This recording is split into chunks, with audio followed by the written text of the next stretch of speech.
de los pulmones, que pueda llegar a los diferentes tejidos, a los diferentes órganos. Y una vez que estas células que forman estos tejidos van a generar CO2. Ese CO2 también va a ser transportado por estos glóbulos rojos. ¿Para qué? Para que pueda ser eliminado mediante la respiración. ¿Sí? Ahora, ¿qué se entiende por hemostasia? ¿Qué es la hemostasia?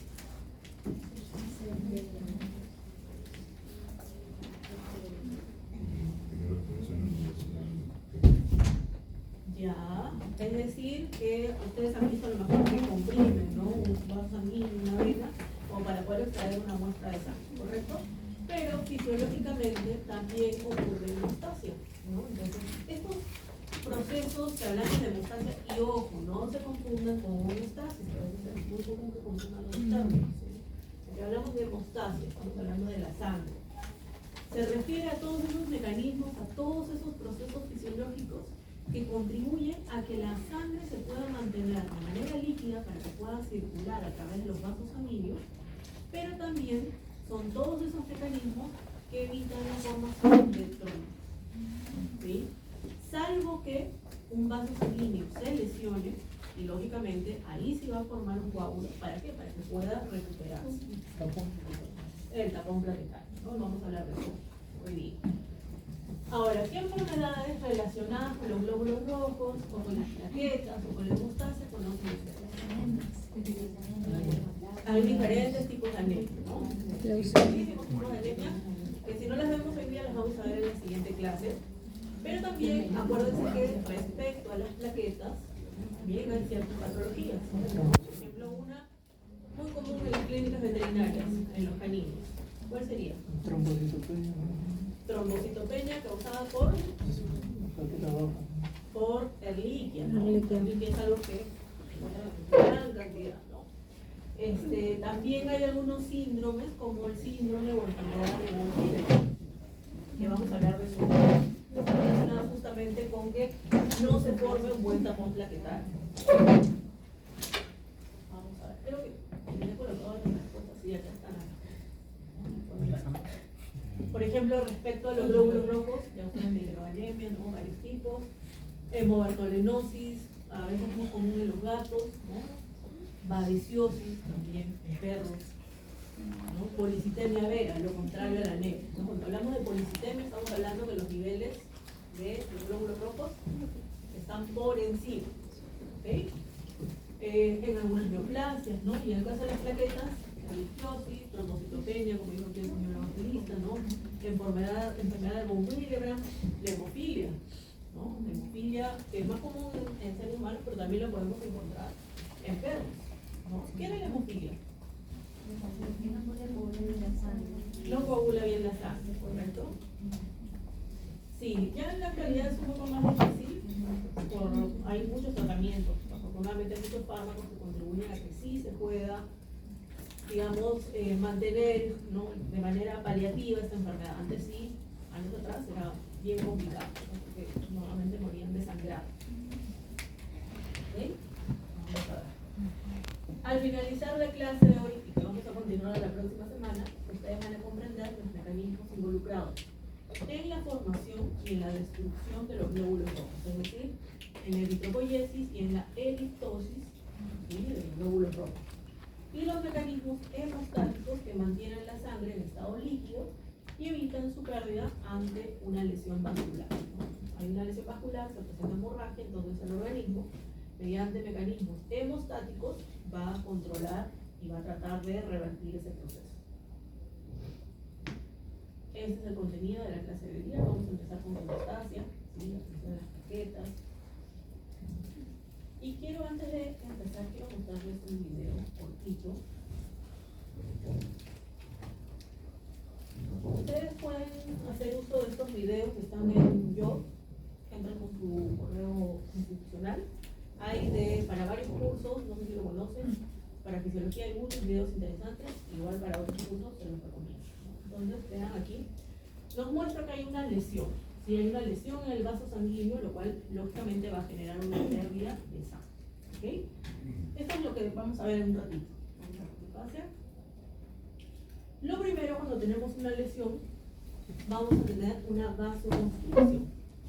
¿Sí? Hay una vasoconstricción para que las plaquetas que se encuentran circulando puedan llegar y formar el tapón plaquetario o fase plaquetaria. A continuación, se va a formar lo que vendría a ser la red de fibrina. En ese caso, corresponde a lo que sería la hemostasia secundaria, donde se encuentran los factores de la coagulación.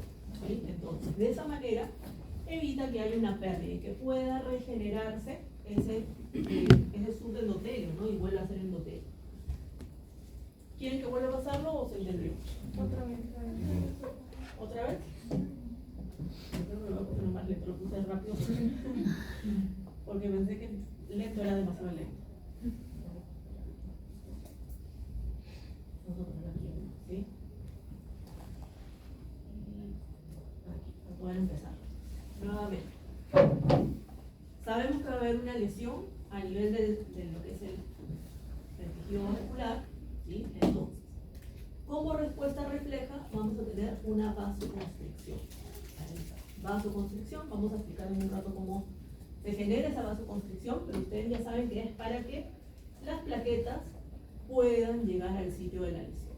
¿Sí? Y de esta manera va a formar la hemostasia primaria, que sería la fase plaquetaria, la fase de formación del tapón plaquetario. Y a continuación pasa a lo que sería la hemostasia secundaria, en donde se van a ir formando a través de los factores de la coagulación los hilos o las hebras de fibrina, ¿no? Que es la que le da esa estabilidad al coágulo y que pueda regenerarse, ¿no? Durante cierta cantidad de días, 5, 6, 7, 8 días. Y luego ese coágulo, como vamos a ver, va a generar fibrinólisis. ¿Por qué? Porque ya se restauró, ¿sí? Se restauró completamente el endotelio. Entonces, de esa manera, evita que haya pérdida de sangre, ¿sí?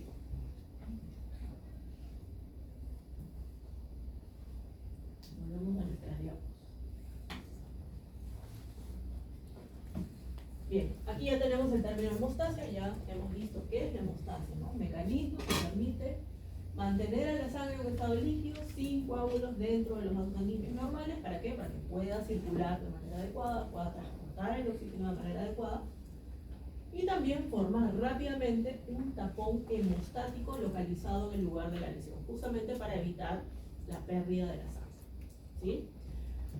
Ahora, puede darse el caso en que se tenga alguna falla en la formación o dentro de estos procesos hemostáticos que hace que se formen coágulos, como ocurre, por ejemplo, no se ve tanto en animales, se ve más en seres humanos, sobre todo en personas muy mayores, en las cuales sus paredes arteriales comienzan a endurecer. Por lo tanto, pierden esa capacidad de poder secretar ciertas sustancias químicas. Entonces, ¿qué ocurre? Que es mucho más fácil que se puedan formar lo que se conoce como trombos, se forman coágulos. ¿Sí? Entonces, con esa formación, ¿no?, de esos trombos, se va a dar el caso de lo que vendrían a ser las trombosis, que generan obstrucción, como vemos aquí. No se llega a ver, o si no cerramos allá la persiana. Tenemos aquí, está generando una obstrucción, entonces lógicamente vean el espacio que queda para que pueda pasar la sangre, para que pueda circular, ¿sí? Ahora, esto se puede complicar, sí se puede complicar todavía más. ¿Por qué? Porque estos trombos pueden desprenderse. Si se desprende, hablamos de émbolo, entonces hablamos de tromboembolismo. ¿Sí? Entonces tenemos tromboembolismo. El problema está es que este trombo, ¿no?, que está formado este coágulo, va a ir circulando, va a ir avanzando en los vasos sanguíneos. Por lo tanto, lo que vamos a ver es que va a generar obstrucción. ¿Por qué? Porque va a llegar a otros vasos sanguíneos de menor calibre y por lo tanto impide el paso de la sangre. No hay una buena irrigación, no hay una buena llegada de oxígeno. Lógicamente el CO2 que se está formando a ese nivel tampoco va a poder ser eliminado, va a poder ser llevado sin pulmón y eliminarse. Entonces, por lo tanto, no hay una buena irrigación. ¿Qué ocurre? Que comienza a haber apoptosis, comienza a haber necrosis, incluso puede haber gangrena, ¿no?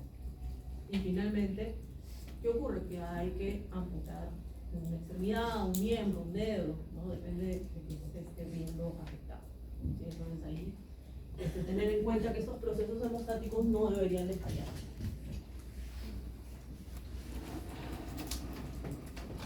Si hablamos de hemostasia, tenemos que hablar de las plaquetas, sin lugar a dudas, ¿no? Ustedes recordarán que las plaquetas o trombocitos derivan de los megacariocitos, ¿no? Son fragmentos de los megacariocitos.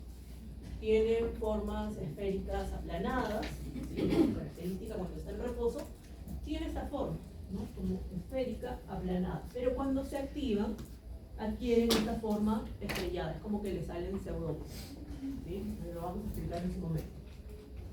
1/3 de los trombocitos son almacenados a nivel del vaso, los demás se encuentran circulando, es una reserva.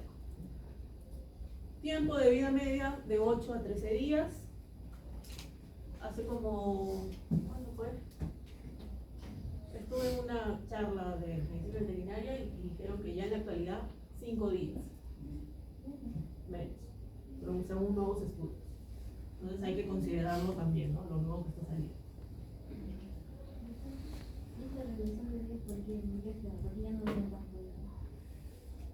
Se cree que es parte de lo que sería la evolución. ¿Sí? Ustedes saben que lo que era la biología hace, no sé, 100 años es muy diferente a lo que se está viendo ahora, ¿no? Incluso hablando de signos que se van presentando, hay muchas cosas que han cambiado. Y como siempre están en estudios, siempre salen cosas nuevas, ¿no? Entonces siempre hay que estar actualizado. Número, como vemos muchas especies, nosotros vamos a tomar así un rango amplio, ¿no? Aceptado, por ejemplo, un mamífero de 150.000 a 400.000 trombocitos por microlitro de sangre. ¿Okay? Ahora, si se encuentra por encima de estos valores, estamos hablando de trombocitosis. Si están por debajo, hablamos de trombocitopenia. ¿Okay? Tiene zonas periplaquetarias. ¿Qué quiere decir esto? Tendría que ser la zona que está rodeando la plaqueta, ¿no? Cerca de sus membranas. ¿Qué significa esto? Que en esa zona periplaquetaria vamos a encontrar unos receptores que son unas glicoproteínas, ¿sí? Unas glicoproteínas que son fundamentales para poder formar el tapón plaquetario. ¿Okay? Tenemos también granulaciones. Son unos gránulos que contienen diversas sustancias, ¿no? Por ejemplo, podemos encontrar en los gránulos alfa, vamos a estar encontrando, por ejemplo, factor de von Willebrand, vamos a encontrar fibrinógeno, o en los gránulos densos, que son los otros, vamos a estar encontrando lo que vendría a ser ADP, serotonina, ¿no? La serotonina, por ejemplo, contribuye a la vasoconstricción. Encontramos calcio, ¿no? Entre otros. Y tiene tubulina. Tal vez ustedes recuerden por biología, ¿no? La tubulina es la que permite que puedan las células generar cierta movilidad. Entonces las plaquetas no son ajenas a ella, también tienen esta tubulina, ¿no? Que le ayuda a poder desplazarse. Y aquí tenemos las fases de la hemostasia, que es la que vimos en el video hace un momento, ¿sí? Sabemos que va a haber una lesión en el vaso sanguíneo, un corte, por ejemplo, ¿no? ¿Quién no se ha cortado alguna vez, ¿no? Hay sangrado, lógicamente. Entonces, ¿cómo responde el organismo fisiológicamente? Por reflejo va a generar vasoconstricción, ¿sí? Hay vasoconstricción, ¿para qué? Como dijimos, las plaquetas que se encuentran en la circulación puedan tener tiempo a llegar a la lesión. Entonces, ¿qué hace? Si tenemos vasoconstricción, se reduce el diámetro y por lo tanto vamos a tener un paso de la sangre más lento. Entonces, esto favorece a que las plaquetas puedan llegar a este sitio lesionado. Luego se va a formar el tapón plaquetario, que corresponde a la hemostasia primaria. Y como vimos al final, se forma una malla de fibrina. Ustedes saben que es una proteína insoluble, ¿no? De hecho, en la práctica lo van a ver seguramente con la profesora Fernanda. Esta malla de fibrina ustedes mismos la van a formar al extraer sangre de los animales, van a ver, ¿no? Cómo es que se forma ese coágulo de fibrina. Y estos son los casos que vamos a ver también. Muy bien. ¿Qué más tenemos?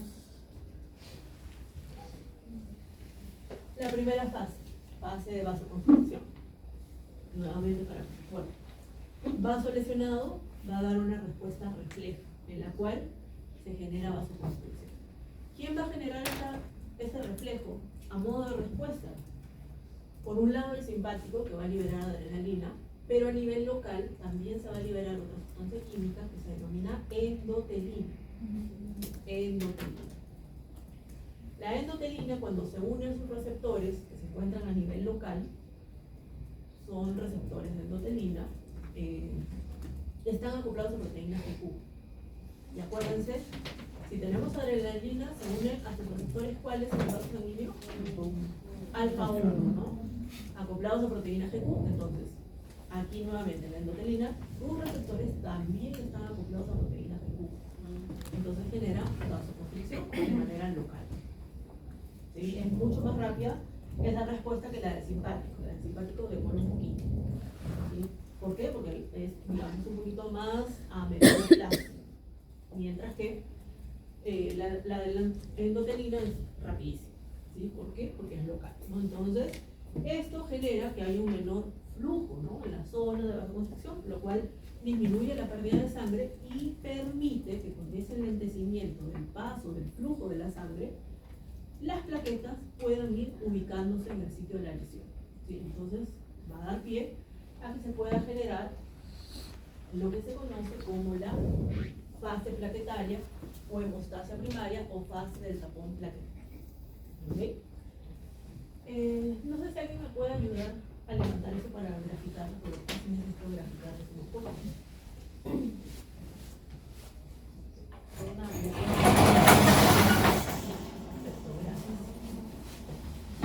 Vamos a ver.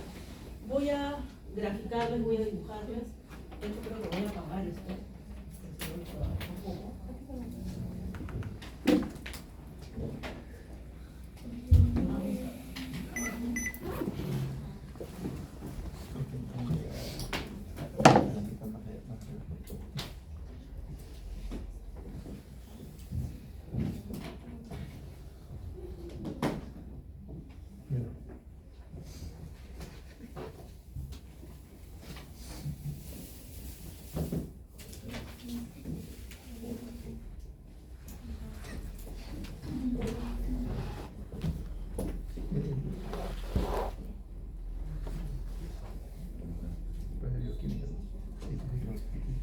A ver, esta hemostasia primaria, o fase de tapón plaquetario, o fase plaquetaria, se va a subdividir en tres fases, o tres etapas, ¿sí? La fase de adhesión plaquetaria, la fase de activación plaquetaria y la fase de agregación plaquetaria. ¿Sí? Son tres subfases y vamos a explicar cada una de estas.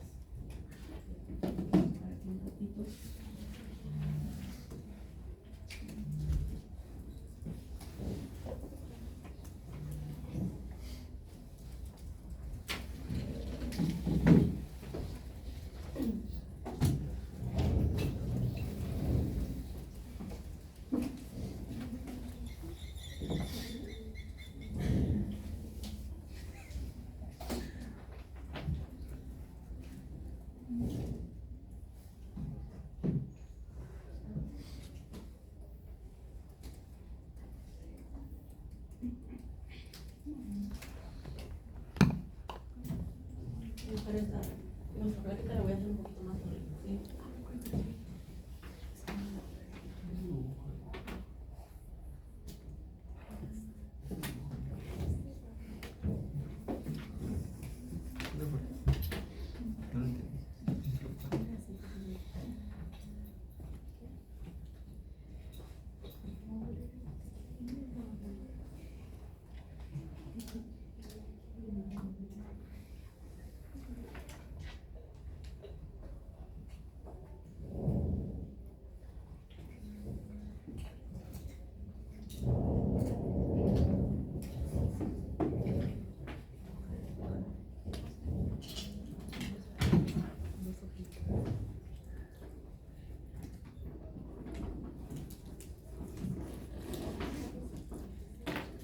A ver, chicos, tenemos las plaquetas y que sabemos que se van a acercar hacia el lugar de la lesión.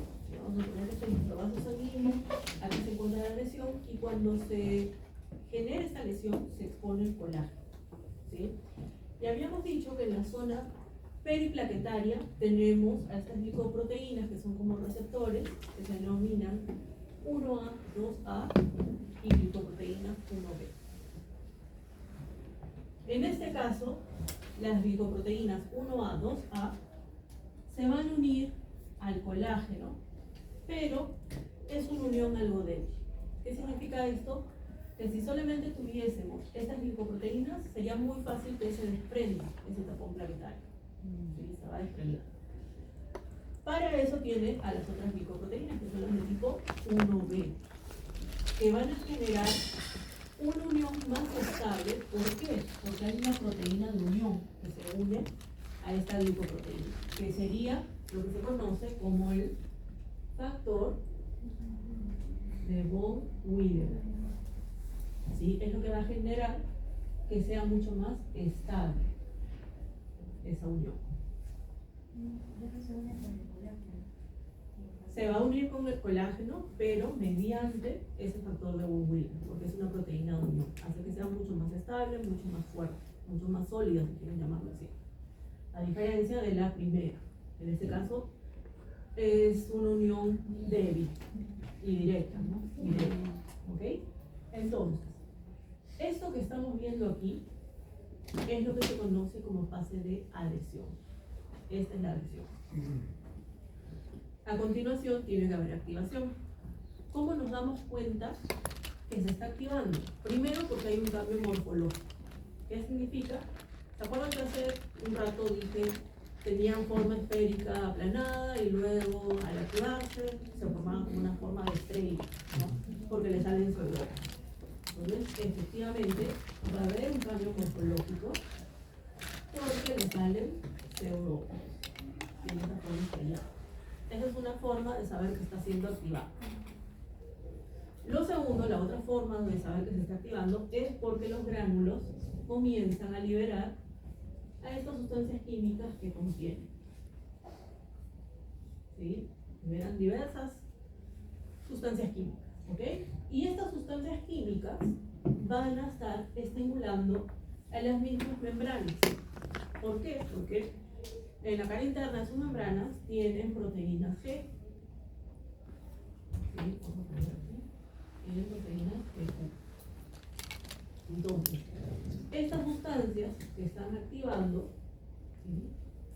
Están activando, entonces van a generar algo que ustedes ya conocen, ¿no? Y es que los fosfolípidos de la membrana nos van a dar inositol trifosfato, 3 y diacilglicerol. Con lo cual, vamos a ver que aumenta el calcio. Aumenta el calcio a nivel intracelular. Por lo tanto, esto es importante que ocurra. ¿Para qué? Para que puedan externalizarse otras glicoproteínas. Esas glicoproteínas, vamos a ponerlas en otro color, aquí. Esas glicoproteínas se denominan 2B3A.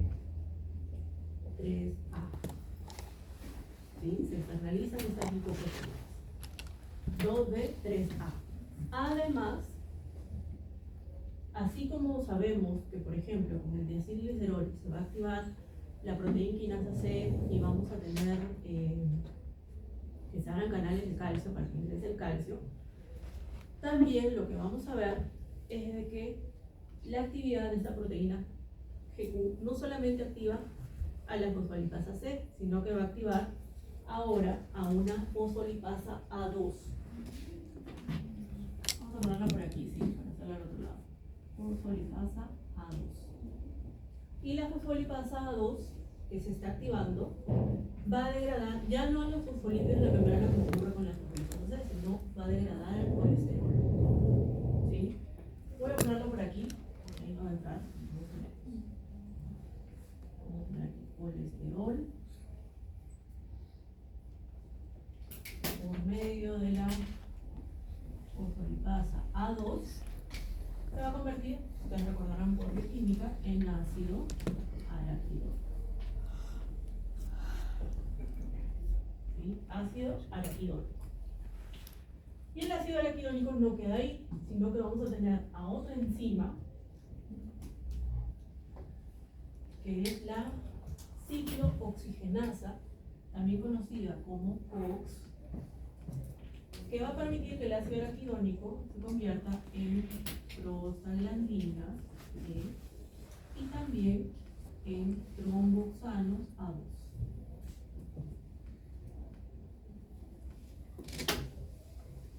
¿Okay?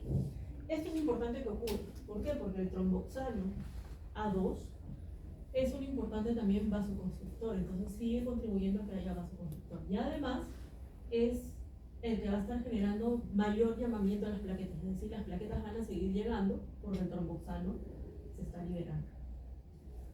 ¿Sí? Entonces, vamos a pasar a la siguiente etapa, que es la etapa de agregación. Aquí la agregación significa que las plaquetas que están activas, vamos a dibujar otra plaqueta por aquí, vamos a poner, ¿sí? Obviamente tiene que ser más grande porque tiene que llegar al sitio de la lesión, ustedes saben que aquí lo estoy maximizando, ¿no? Entonces, está activada, tiene sus glicoproteínas 2B, 3A, que ya sabemos que gracias a esa activación se externalizan, entonces comienzan a unirse, comienzan a agregarse a través de estas glicoproteínas. Pero para eso necesitan que sea una unión muy sólida. Y por lo tanto, para eso, ¿quién está?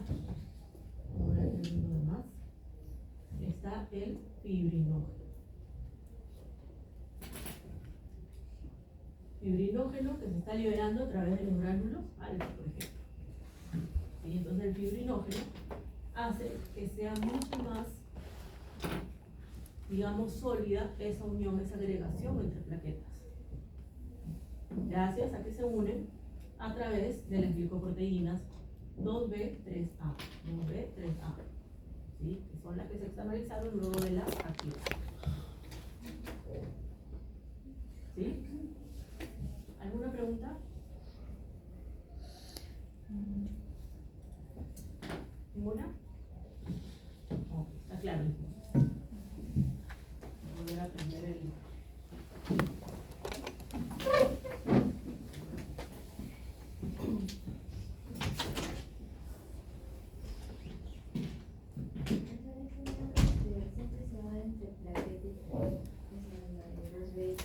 Sí, sí, ahí es cuando se controla la agregación.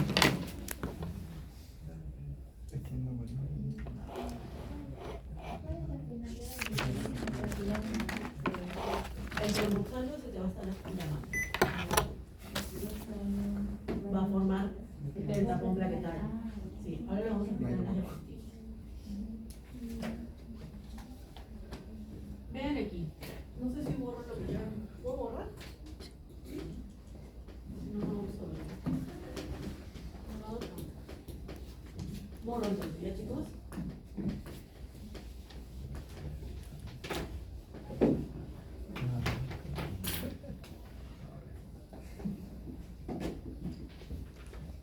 Todo lo que hemos venido hablando, ¿no? Entonces, vemos que hay una lesión en el vaso sanguíneo, ya sabemos que va a haber vasoconstricción, y a continuación se va a producir lo que vendría a ser la hemostasia primaria.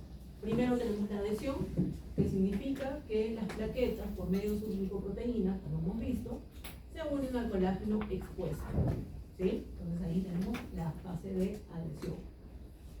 ¿Va a seguir habiendo llamamiento de plaquetas? Sí, obviamente. Y pasa a la etapa de activación, en la cual hay un cambio morfológico, que salen pseudópodos, ¿sí? Y además va a estar liberando estos granos. Y finalmente se externalizan las glicoproteínas 2B3A, ¿sí?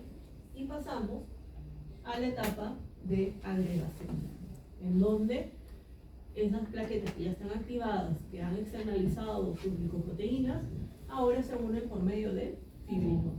Entonces, es ahí cuando tenemos la consolidación de ese tapón plaquetario, ¿sí? Tenemos unas diapositivas que nos muestran un poco lo mismo que ya hemos explicado. Vean aquí. Las glicoproteínas 1B dijimos que generan una unión más estable con el colágeno porque se unen a ese factor de Von Willebrand. da mayor estabilidad.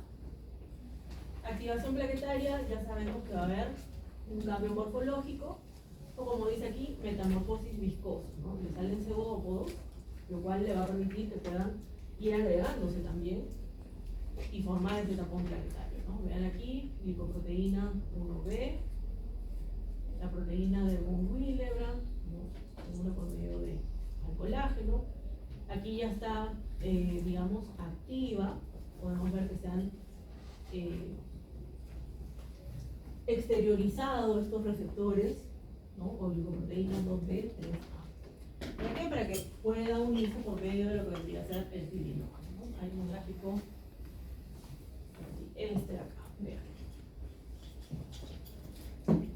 El fibrinógeno contribuye a que se pueda dar ese mismo de glicoproteínas 2B, 3A. Pero también hay una especie de coco llamado, como si fuese algo, como si fuese un pegamento, un extra que va a permitir que esa agregación sea mucho más sólida. Y para eso está la trombospondina. La trombospondina, digamos que hace mucho más sólida esa unión, esa agregación de las plaquetas. Ya con el fibrinógeno ya se hace fuerte, ¿sí? Pero es, digamos, una ayuda extra que se produce a nivel de las plaquetas, ¿sí? Esa trombospondina.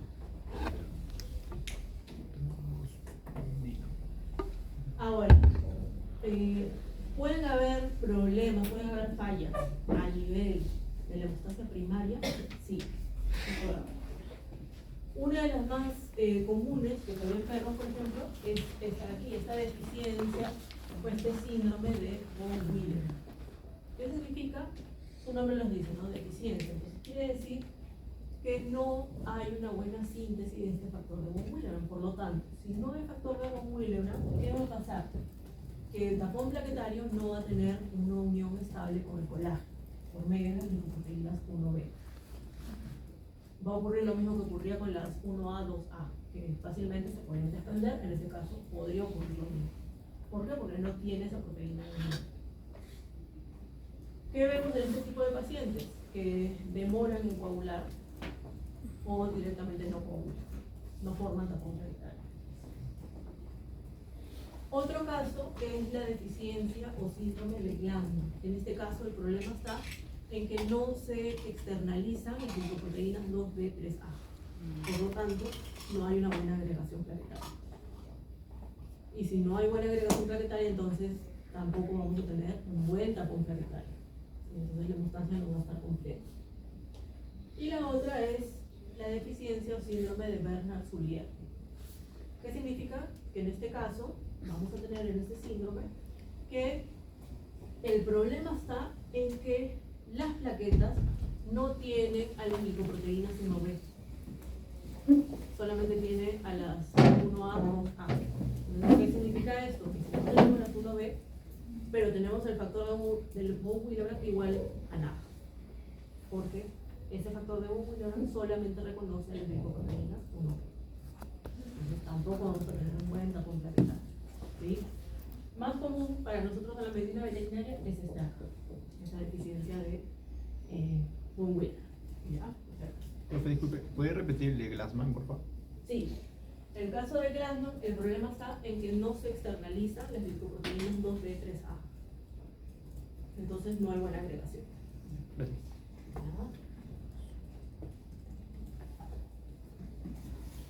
¿Alguna duda sobre la hemostasia primaria?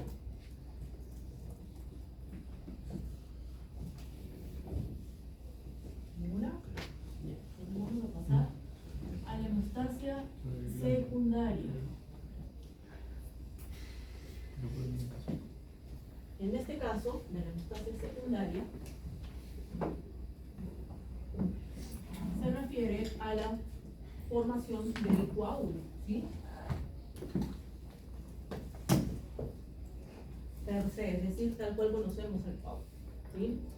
Ahora, vean lo que dice aquí, en este primer párrafo. El tapón plaquetario, es decir, la hemostasia primaria que nosotros hemos visto, no garantiza una hemostasia completa. Es decir, si se queda en la hemostasia primaria, no garantiza que haya una buena hemostasia. Es decir, podría desprenderse. Por lo que es necesario el proceso de coagulación sanguínea, es decir, la hemostasia secundaria, que lo refuerza y lo consolida. ¿Por qué? Porque se forma esa red de fibrina, ¿sí? Que le va a dar estabilidad. Ahora, para entender a la hemostasia secundaria, debemos de saber de que tenemos una enzima, un sustrato y un producto. Siempre. ¿Por qué? Porque es una cascada de coagulación. Voy a pasarlo al otro lado porque la empiezas aquí. Entonces, vamos a ver. ¿Quieren que apague? Sí, por favor. Sí. Apagamos. Sí, mejor.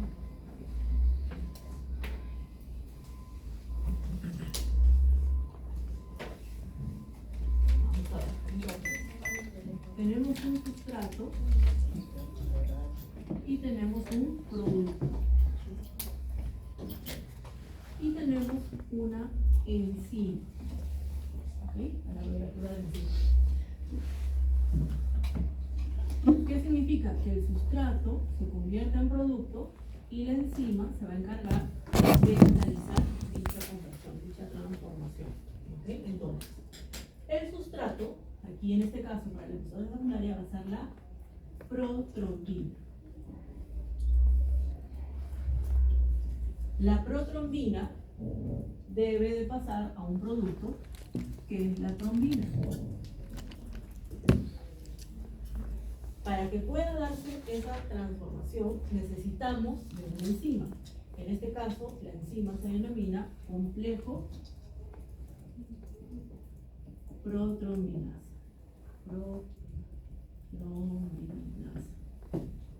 ¿Sí? Complejo protrombinasa.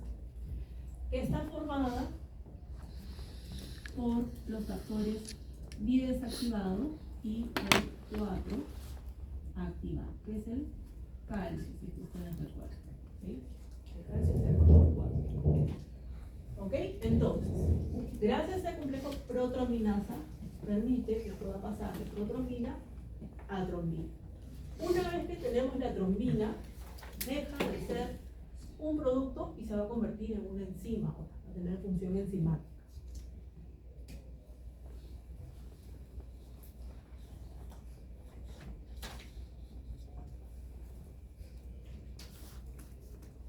Aquí, y va a permitir que otro sustrato pase a un producto.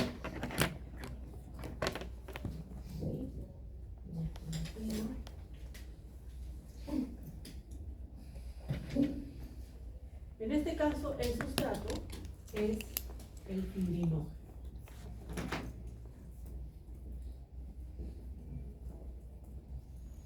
Que gracias a la trombina, que ahora tiene acción enzimática, se va a convertir en fibrina, que es la que le da esa estabilidad al coágulo.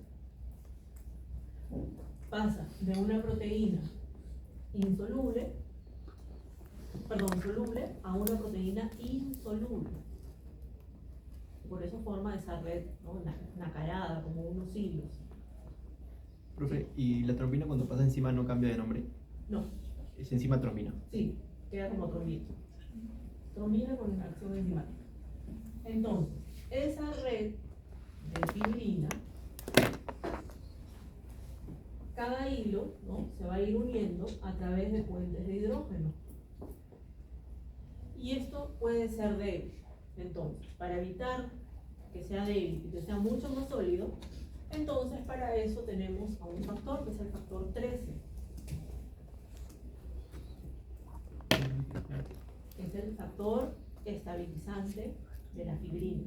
Entonces comienza a ubicarse en todas partes. ¿Para qué? Para permitir que esos hilos de fibrina sean mucho más estables y pueda consolidar al coágulo tal cual lo conocemos.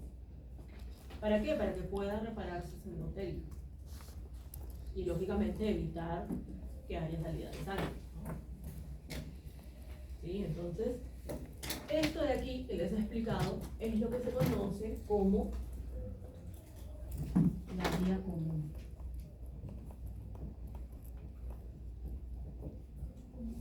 Vía común. Vía común porque vamos a tener dos vías que van a terminar en esta vía común. Tenemos por un lado la vía extrínseca y la vía intrínseca. La vía extrínseca está relacionada con lo que vendría a ser el factor tisular. ¿Sí? El factor tisular, por lo tanto, es más rápido. Y la vía intrínseca está relacionada con lo que se conoce la teoría de las cargas negativas de las plaquetas. ¿Qué significa esto? Que las plaquetas tienen cargas negativas. Es más larga, por lo tanto es también más lenta, lo cual hace que sea más duradera. ¿Sí? Entonces estas dos vías, que son las que van a dar inicio a la cascada de coagulación, terminan en la vía común, ambas. Entonces, ¿cuál es la finalidad a través de esa vía común? Formar la fibrina, consolidar el coágulo. Y para que se acuerden que la vía extrínseca es la más rápida, me acuerdo que siempre el profe Boris, no sé si lo conocen, que también enseñó fisiología, él decía, ¿quién es más rápida? La ex. Entonces, la extrínseca es más rápida, ¿sí? Para que no se olviden, ¿no? La extrínseca es la más rápida. ¿Alguna duda? No. Ninguna. Ya. Antes de aprender, para que le puedan tomar. Voy a tener que borrarlo para poder darle.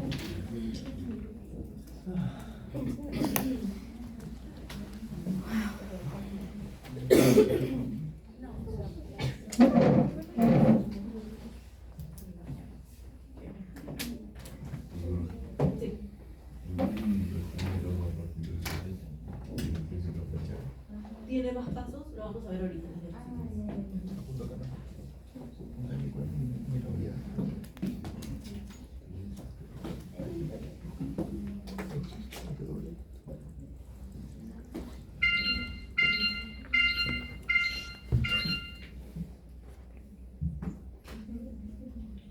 Listo.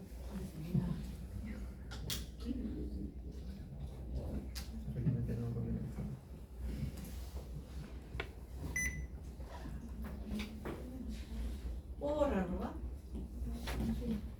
Sí.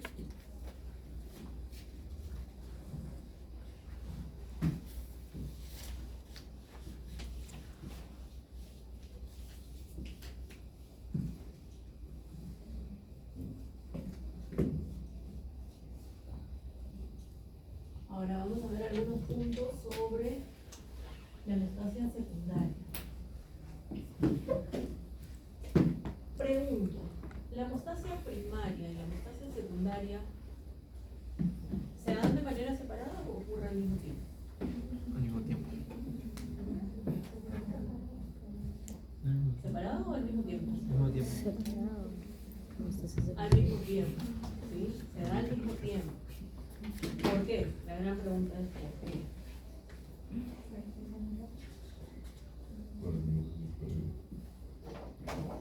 Tengan en cuenta que cuando tenemos una lesión en el vaso sanguíneo, ¿no? Acá está nuestra lesión, lo que vamos a ver es que se expone, por un lado, el colágeno,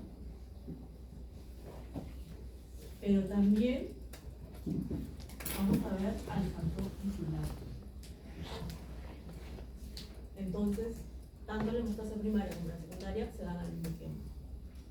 No es que primero es uno y luego la otra, no. De manera didáctica, académica, sí se explica de esa manera. No parece que la primaria sí fuese primero y la secundaria venga después, pero no. En realidad ocurren al mismo tiempo.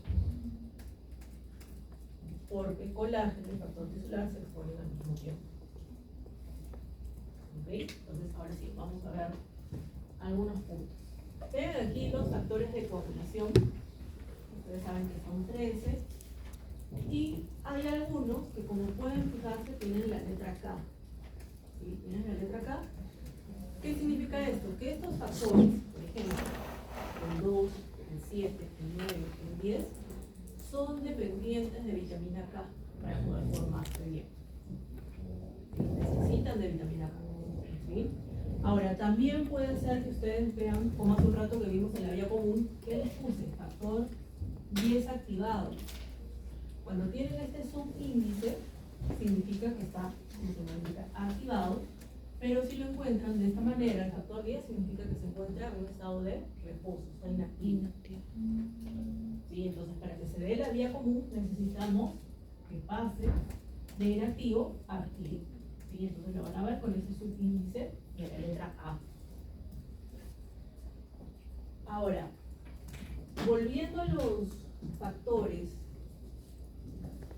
que van a depender de esta vitamina K, se caracterizan por tener cargas negativas. ¿Sí? Tienen cargas negativas. Y hace un momento yo les dije que las plaquetas también tienen cargas negativas. Entonces, como negativo, se van a unir y van a formar un tapón plaquetario, un coágulo. Porque se van a repeler. Negativo con negativo se repelen. Entonces, ¿qué debería de ocurrir para que sí haya buena formación del coágulo? Que haya una buena hemostasia. Tiene que haber cargas positivas. ¿Quién va a dar? El calcio. Sí, el calcio se encuentra en la cascada de coagulación que vamos a ver en un momento, y es la que con sus cargas positivas va a servir como un puente de unión entre estos factores que tienen carga negativa y las plaquetas que tienen también carga negativa. ¿Sí? Es un puente. Vean aquí, tenemos, para ubicarnos, la vía común. Esta es la vía común. ¿Sí? La vía común. Aquí está el complejo protrombinasa, ¿vean? Factor 10 activado. Vemos al calcio, ¿sí? Que va a permitir que pueda convertirse, ¿no?, de protrombina a trombina, y la trombina permite que pase de fibrinógeno a fibrina. Y que la fibrina se estabilice con el factor 3. Entonces es nuestra vía común. Y vemos aquí la vía intrínseca y la vía extrínseca. Ya sabemos, la extrínseca, la más rápida, ¿sí? Se da por la lesión tisular, lo cual va a activar al factor tisular, el factor 7. ¿Sí? Lo activa. Y esta activación de este factor tisular hace que el factor 9 pueda activarse y a su vez activa ¿quién? Al factor 10. Entonces aquí da inicio a lo que vendría a ser la vía común, por el lado de la vía extrínseca. En cambio, ustedes se fijan que tiene más pasos, ¿no? Sería intrínseca, es algo más lenta, es algo más duradera. Comienza con esta teoría de las cargas negativas, que van a comenzar a generar que se active el factor 12, el factor de Hage. ¿Sí? El factor 12, una vez que se activa, va a permitir la activación del factor 11. Y el factor 11 activa el factor 9 y otra vez el factor 9 va a permitir que se active el factor 10. Y da pie a nuestra vía común. Profe, ahora, ¿cómo se llama el factor 12? Hageman. Hageman. Sí, con H. Ahora, ustedes se dan cuenta aquí que en amarillo, ¿sí? En amarillo se refiere a los cofactores. Tenemos cofactores. ¿Cuáles son esos cofactores? El cofactor 5 y el cofactor 8. ¿Qué significa que sean cofactores? Que van a catalizar las reacciones. Y el factor 8, ¿no? El factor 8, que es el factor antihemofílico, vean cómo influye en la activación de lo que vendría a ser la vía común por activación, para la redundancia, del factor 10. ¿Sí? Entonces pregunto, ya hace un rato ustedes me dijeron que era la hemofilia. ¿Qué ocurre si es que no está presente este factor, este cofactor 8? ¿Habrá coagulación, sí o no? Sí va a haber, solo que va a ser bien lenta. ¿Sí? Sí va a haber, pero muy, muy lenta. ¿Sí? Eso para tener. Y el factor 5 cataliza un poco esa conversión hacia lo que vendría a ser el fibrinógeno a fibrina, y contribuye a que pueda ser más rápido, ¿sí? Sea mucho más rápida esa conversión. ¿Okay? Entonces, Ello para tener en cuenta respecto a la cascada de coagulación, que vemos que es muy importante para consolidar este proceso hemostático. ¿Ok? Ahora, no sé si se acuerdan cuando estuvimos hablando de feedback positivo, creo que fue en la primera clase, que habíamos dicho que cuando hay una lesión se forma el coágulo, que es lo que estamos viendo nosotros, pero ¿qué pasa? Que el coágulo tiende a crecer hacia los costados, puede crecer hacia arriba, ¿sí? Generando obstrucción, una obstrucción que puede ser peligrosa, ¿no? Entonces, para eso, y pregunto, no pregunto porque ya les dije la respuesta, no lo pregunto. ¿Qué tiene que haber? Tiene que haber una regulación. ¿Sí? Tiene que haber una regulación para evitar que el coágulo crezca hacia los costados o hacia arriba, sino que quede solamente rezagado en el sitio de la lesión. ¿Sí? Entonces, para eso tenemos reguladores, ¿no? Esos reguladores son estas tres sustancias que tenemos aquí. La molécula parecida a la heparina, la trombomodulina y la plasmina. Yo me imagino que han escuchado hablar de la heparina. Sí. ¿Qué es la heparina? Un anticoagulante. Es anticoagulante, ¿correcto? Si es que les han sacado sangre alguna vez y veían que los bacterias tenían la tapita de color verde, eso significa que tiene heparina. Sí, lo van a ver ahora en la práctica con muchísimo detalle porque van a tener que hablar sobre los mecanismos de acción de muchos ¿cómo se llama? Anticoagulantes. Ahí lo van a ver con detalle. Entonces, fisiológicamente en el organismo también hay moléculas parecidas a la heparina, tiene ese nombre. ¿Qué hace esta molécula parecida a la heparina? Lo que va a generar es que haya una activación de la antitrombina 3. Se activa la antitrombina 3. Y dice antitrombina. Entonces, evita que se forme la trombina. ¿Por qué? Porque inhibe que se active el factor 10. También tiene que influir también sobre el factor 9, pero sobre todo sobre el factor 10. Entonces, no tenemos esa vía común, ¿no? Lógicamente porque no se activa. Entonces, eso ocurre aquí en los laterales. Porque en el sitio de la lesión, obviamente sí se necesita que haya coagulación, pero en los costados no. Entonces, el mismo endotelio reconoce que está habiendo un proceso de coagulación, pero no se requiere en los laterales. Por lo tanto, comienza a liberar a la molécula parecida a la heparina. La otra es la trombomodulina. La trombomodulina lo que hace es activar a una proteína que se denomina proteína C. Cuando se activa esa proteína C, lo que va a generar es que haya proteólisis de ¿quién? De los cofactores 5 y 8. Los cofactores, ¿se acuerdan que aceleraban el proceso? Entonces, por lo tanto, al haber esa proteólisis de estos cofactores, entonces la coagulación va a demorar. Entonces, como demora y pasa el tiempo, entonces ya no hay coagulación. Y la otra, la tercera, que es muy diferente a las dos primeras, porque las dos primeras lo que hacen es disolver a los coágulos, pero la tercera, la plasmina, lo que hace es destruir al coágulo, ¿sí? Lo destruye. Genera fibrinolisis, actúa directamente degradando la fibrina. Y se va a liberar, fisiológicamente se libera cuando, una vez que se ha reparado, por ejemplo, el endotelio, a los 7, 8 días, comienza a liberarse esta plasmina. Pero, quiero que recuerden, no sé si lo han visto en algún curso, normalmente en la sangre encontramos plasminógeno. Plasminógeno, acuérdense, terminación nógeno significa inactivo, ¿sí? Exacto. Entonces, este plasminógeno que está circulando en sangre, una vez que llega a esos 7 días, 6, 7, 8 días, comienza a activarse. ¿Por qué? Porque comienza a liberarse un activador, valga la redundancia, que se conoce como APT1, o lo van a encontrar también como, algunos lo colocan como TP1, otros como ATP1, ¿no? Pero la mayoría de libros lo van a encontrar como APT1, que es el activador de plasminógeno tisular. Eso significa. ¿sí? Activador plasminógeno tisular. Una vez que el SAPT1 actúa sobre el plasminógeno, entonces se va a transformar en plasmina. Y la plasmina tiene la función de ser fibrinolítica, ¿sí? Destruye esas hebras, esos hilos de fibrina que eran tan fuertes, ahora comienzan a ser destruidos. Son destruidos y comienzan a circular en sangre, comienzan a reabsorberse y no hay ningún problema. Ocurre esto fisiológicamente.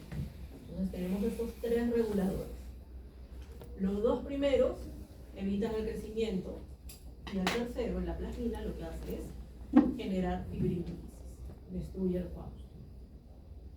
¿Sí? ¿Está claro? ¿Sí? Este es un poco un gráfico que es resumen de lo que hemos hablado el día de hoy, ¿no? Ya sabemos las fases: primero vasoconstricción, ¿no? Tenemos la lesión, se genera un reflejo vasoconstrictor por medio de la adrenalina y la endotelina. Eso va a permitir que pueda haber un llamamiento de quién, de las plaquetas, ¿okay? Por medio de sus tres fases: adhesión, activación y agregación, van a formar el tapón plaquetario. Y forma el tapón plaquetario, y ya sabemos que a la vez se está dando la hemostasia secundaria, en la cual se van a formar los hilos de fibrina para consolidar el coágulo tal cual nosotros lo conocemos. Y tenemos nuestros reguladores. En este caso nos muestra dos, pero ustedes ya saben que son tres, ¿no? Nos muestra solamente a la trombomodulina y a lo que vendría a ser el plasminógeno, ¿no? Que se convierte en plasmina. ¿Okay? Van a impedir que crezcan hacia los costados y cuando llegue el momento puede haber fibrinolisis. ¿Por qué? Porque ya el endotelio está reparado. Ya no hay problema de que haya extravasación de sangre, ¿sí? Que haya salido. Ahora, tenemos aquí los anticoagulantes, que los van a ver, como les digo, con mayor precisión con la profesora Fernando, porque en su informe tienen que colocar. Pero para recordar, ¿no? Un poco, posiblemente el que más conocen ustedes es el EDTA, ¿no? Los proteínas que tienen la tapa de color morado, la lila.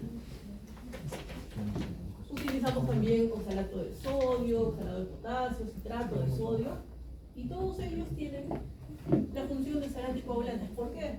Porque inactivan al calcio. Entonces, si no hay calcio, no tenemos esa cascada de coagulación. Acuérdense que este calcio sirve como un puente, ¿no? Entre esas cargas negativas de los factores y también las plaquetas.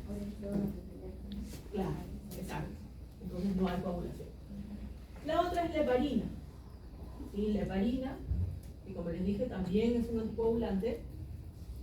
Igualito, el mismo mecanismo que hemos visto hace un momento, ¿no? Se une a la antitrombina 3 para inactivar al factor 10, es decir, impide que haya vía común, por lo tanto no tenemos formación de trombina, ¿no? Es su nombre de antitrombina. Y por último tenemos a la warfarina.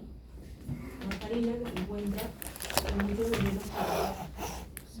Es muy común que nos lleguen al consultorio pacientes que nos dicen años de que estuvo en el garaje, se metió al depósito y empezó a comer el veneno para rata que tenía warfarina. ¿Cuál es el problema acá? Que la warfarina, vean lo que dice, disminuye la síntesis de factores de coagulación dependientes de la vitamina K. Entonces, si no hay vitamina K, no vamos a tener a esos factores 2, 7, 9 y 10. 10 es importante para la vía común. Entonces, ¿cómo vemos a estos pacientes que llegan? Vómitos con sangre, diarrea con sangre, sangre que sale por los orificios nasales, incluso por los cantos de los ojos, hasta en los brazos que hemos visto, ¿no? En vías urogenitales también, muchas veces. Es más raro, pero sí puede ocurrir, ¿no? Porque no hay una buena coagulación, justamente por el problema de vitamina K.